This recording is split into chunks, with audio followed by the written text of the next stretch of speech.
पुढचा प्रश्न आहे डिझाईनसाठी MacBook mini, Mac mini, Windows काय घेतलं पाहिजे. तर याच्यात सरळ सरळ उत्तर नाहीये की हे घ्या किंवा हे घेऊ नका. ज्याच्या त्याच्या रिक्वायरमेंट वरती आहे. आता मी मॅकबुक वापरलाय, मॅक मिनी वापरलाय, विंडोज वरती रोज काम चालतं तर तेही वापरलेलं आहे. काय असतं की एक ज्याची त्याची सवय असते. आता माझ्यासोबत एक डिझायनर होता जो मॅक कधीच वापरलं नव्हतं त्याने, आणि त्याला अचानक जर मॅक दिला तर त्याचं जे काम अर्धा तासात व्हायचं ते 1 तास लावायचा. तर त्याचा असा अर्थ होत नाही की मॅक वरती काम होत नाही. ज्याला मॅकची सवय तो पण लवकर करेल, त्याला पटकन जर मी विंडोज दिला तर तो पण थोडंसं हडबडेल आणि त्याला पण थोडासा वेळ लागेल. काय असतं, आपल्या हातांना ते एक सवय लागलेली असते.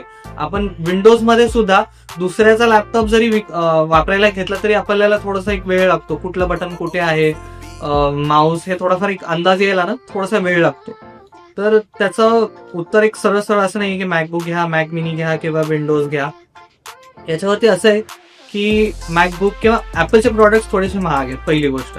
त्याच बजेटमध्ये तुम्ही जर पीसी बिल्ड करून घेतला तर तुम्हाला एक विंडोजमध्ये एक फ्रीडम मिळतं की समजा मला वाटलं की आता रॅम वाढवायची आहे तर मी पटकन तेवढीच जाऊन रॅम वाढवू शकतो. मला असं वाटलं की आता नवीन ग्राफिक कार्ड आलेलं आहे, मला चांगल्या ग्राफिक कार्डची गरज आहे, मी जाऊन ग्राफिक कार्ड फक्त तेवढंच एक गोष्ट बदलू शकतो. दुसरी गोष्ट मॅक मध्ये हा फायदा आहे की ऍपलचं एखादं प्रॉडक्ट जर तुम्ही घेतलं तर ते बराच काळ चांगलं चालतं. विंडोजला कसं थोडेफार एक एरर येतात, हे सगळ्यांचा एक्सपिरियन्स असाच आहे की विंडोजवरती एरर येतात, प्रॉब्लेम येतात. मॅक मध्ये काय होतं, तुम्हाला एरर येणं किंवा एक बिल्ड क्वालिटी, एक थोडासा प्रीमियम फील जो असतो ना तो चांगला ऍपलच्या प्रॉडक्ट्स वरती येतो.